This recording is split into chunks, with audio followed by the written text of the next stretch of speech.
¿A qué conocemos como reformas estructurales del siglo XXI? Yo soy Historiker, acompáñenme a descubrir eso.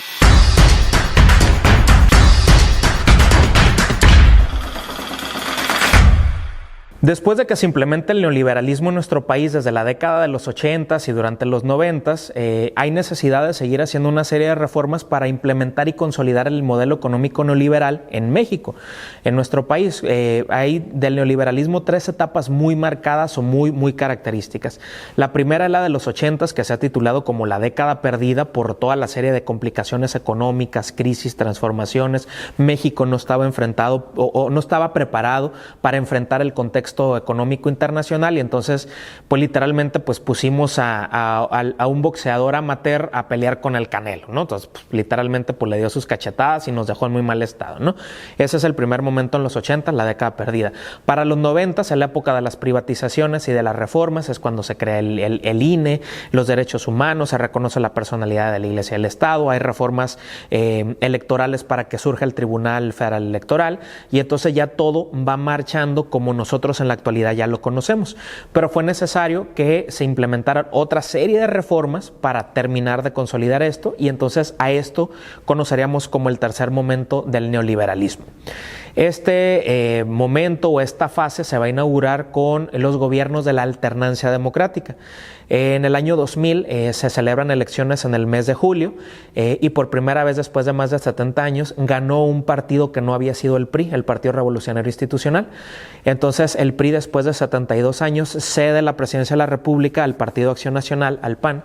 El candidato ganador había sido Vicente Fox Quesada, y entonces él empieza a hacer una serie de cambios y de transformaciones que va a terminar de consolidar el siguiente presidente, que es Felipe Calderón. De Felipe Calderón, en el 2006 hay un periodo en el que Andrés Manuel López Obrador lo acusa de fraude electoral. Bueno, el INE dijo que había sido legalmente elegido y el INE es el árbitro. ¿De acuerdo? Ese es el resultado.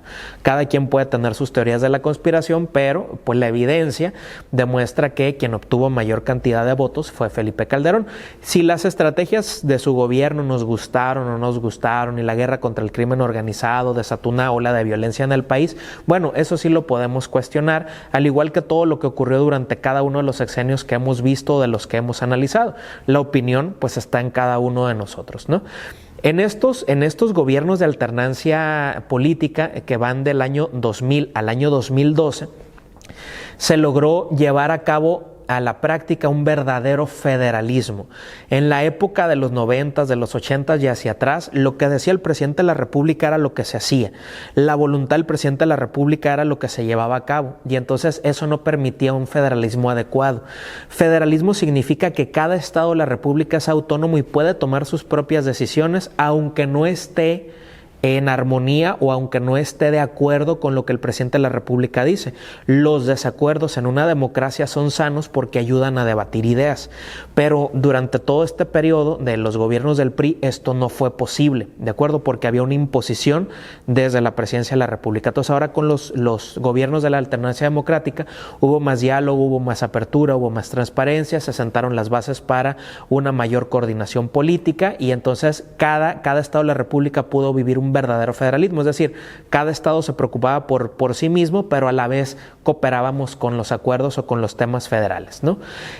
También en este momento de la alternancia política va a haber un debilitamiento del partido oficial del PRI, va a empezar a debilitarse poco a poco, y van a surgir nuevas corrientes y nuevas expresiones políticas.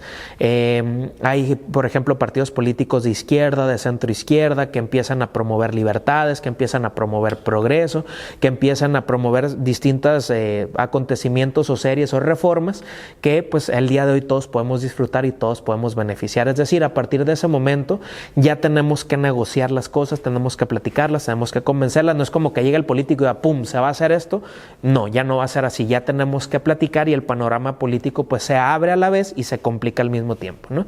Cuando hablamos de reformas estructurales del siglo XXI, estamos haciendo referencia, de acuerdo a lo que dice la literatura de la materia, a las reformas que implementó Milord Peña Hermoso Bebé, ¿no? Enrique Peña Nieto, ¿no?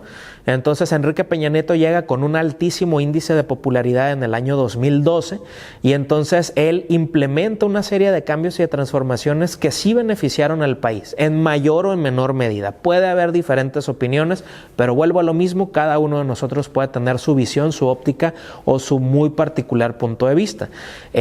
¿Cómo Peña Nieto logró estas reformas estructurales? Bueno, porque tocó diferentes temas y temas muy sensibles. Número uno, él construyó desde que ganó la presidencia de la República como presidente electo, en lo que llegaba y tomaba protesta como presidente constitucional, él empezó a negociar junto con las demás fuerzas políticas algo que se conoció como el Pacto por México. El Pacto por México literalmente era: todos los partidos políticos que quieran el bienestar del país, vénganse aquí y vamos a trabajar para sacar a México adelante. Y entonces eso permitió, para muchos hay corrupción y cosas así, ¿no? Teorías de la conspiración detrás de eso, pero bueno, fue algo que sucedió y así se manejó. Y entonces en este Pacto por México se impulsaron reformas en diferentes ámbitos y ámbitos muy importantes de la vida pública de nuestro país. Por ejemplo, en el tema laboral, en el tema educativo, financiero, fiscal, en el energético, que hasta la fecha sigue levantando ampollas, competencia económica, telecomunicaciones, entre muchos otros temas. Voy a mencionar algunas reformas así muy brevemente, ¿no?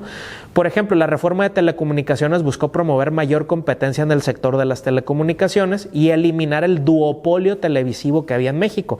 Durante muchos años únicamente hubo dos televisoras en México, Televisa y Televisión Azteca, y no teníamos acceso a otro tipo de contenidos, y entonces con la reforma de las telecomunicaciones llegaron nuevas inversiones, llegó la oportunidad de abrir la señal a nuevos canales y por eso hoy podemos disfrutar de más contenido, ¿ok? El tema también, por ejemplo, de las tarifas de la telefonía celular también disminuyeron ahí. Antes Telcel era el único, pero llegaron otro tipo de telefonías, tal es el caso de Yusacell, Uneafor, Movistar, y entonces a mayor número de oferta pues existen más competidores, y a mayor número de competidores pues existen mejores precios para quienes somos consumidores, y entonces ahí es donde se volvieron más accesibles los costos en tema de las telecomunicaciones. Entonces, si hoy en día todos tenemos AT&T, Yusacell, Easy o no sé, diferentes temas, es gracias, o tenemos diferentes opciones a elegir, es gracias a la reforma de las telecomunicaciones. Otra reforma fue la fiscal, permitió reducir el porcentaje de evasión fiscal y permitió incrementar la recaudación. Otra de las reformas también fue la financiera, básicamente fortaleció la competencia en el sistema crediticio para poder obtener pues créditos, ayudó a controlar y a minimizar la incidencia de fraudes. La reforma energética, que esa es de la clásica y de la que hoy en día pues todo el mundo está hablando porque va a haber una contrarreforma energética. La reforma energética de Peña Nieto, planteada en el Pacto por México, terminaba con el monopolio gubernamental en la materia. ¿Eso qué significa? Durante mucho tiempo el gobierno era el único que podía invertir en Pemex y en la Comisión Federal de Electricidad, pero muchas veces el gobierno ni tiene el conocimiento, ni tiene las ganas, ni tiene la paciencia, ni tiene los perfiles, ni domina el tema. Y entonces con la reforma energética se abrió el sector energético para que empresas o la iniciativa privada llegara e invirtiera en Pemex y en la Comisión Federal de Electricidad y generaran nuevas propuestas energéticas. Se empezó a hablar de energía limpia, se empezó a hablar de energía solar, de energía calorífica, de energía eólica. En el país empezaron a instalarse paneles solares, empezaron a instalarse abanicos aerogeneradores de electricidad, etcétera, etcétera. Y pues todo esto se derivó gracias a esta apertura del sector energético para la iniciativa privada. Y para mí, una de las reformas más importantes y con la que voy a finalizar este episodio es la reforma educativa.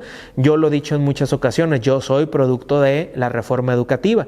Básicamente, en la antigüedad, los sindicatos de profesores, principalmente el Sindicato Nacional de Trabajadores de la Educación y la Coordinadora Nacional de Trabajadores de la Educación, que son los sindicatos de educación básica, primaria, secundaria, preescolar más grande de América Latina, tenían controlado la educación, y entonces quienes te daban clases seguramente ni dominaban la materia, ni eran especialistas, ni tenían estudios, simplemente porque conocían al líder, pues lo metían y pues daba clases, ¿no?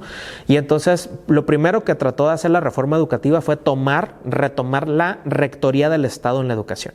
El artículo 3 constitucional dice que el Estado es el que se va a hacer cargo de la educación, entonces no tiene por qué dejársela a un sindicato o a que los sindicatos estén, o sea, podemos todos opinar y todos somos parte importante del proceso, ¿de acuerdo? Pero cada quien tiene un papel fundamental, ¿no? Entonces el Estado en un primer momento recupera en una primera fase, en una primera etapa, recupera la Rectoría de la Educación, que eso costó muchas manifestaciones, y en un segundo momento dio certeza jurídica a esto.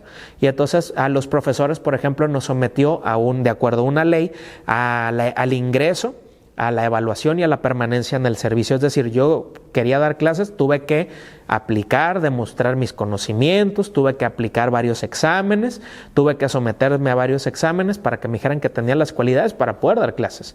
¿De acuerdo? En un segundo momento también los contenidos se reformaron y entonces hubo un nuevo modelo educativo que permitió tener otro tipo de acceso a la información con otro tipo de enfoque, de acuerdo a los lineamientos internacionales, principalmente a los dictados por la OCDE. Para finalizar, el tema de las reformas estructurales sigue siendo un tema escabroso, sigue siendo un tema espinoso, ¿de acuerdo? El actual discurso de la presidencia de la República es de que todo lo anterior estuvo mal.